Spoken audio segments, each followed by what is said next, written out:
Kapag daw ba yung lalaki nasa inuman tapos pinauwi siya ng mag-ina niya, tapos umuwi siya, ang tawag ba sa kanya under? Ang tawag ba sa kanya takot sa asawa?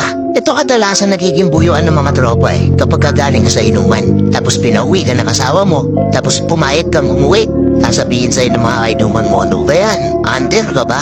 Takot ka ba sa asawa mo? Ang tawag sa mga ganong klaseng lalaki, responsableng lalaki, responsableng ama, responsableng asawa. Kasi hindi naman sa lahat ng oras na kagaya ng dati nung binata pa siya na pwede siyang makipagbabaran sa inuman hanggang madaling araw. Meron na yung binubuhay na pamilya, meron na yung nag-aantay na asawa, meron na yung nag-aantay na anak. Kaya huwag kang mahiya bro kung sasabihin sa'yo ng mga kaibigan mo, ano ba, under ka ba? Takot ka ba sa asawa mo?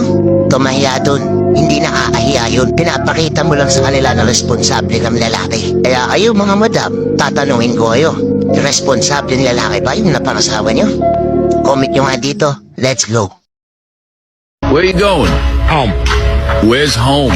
Home, a place where I can go to take this off my shoulders.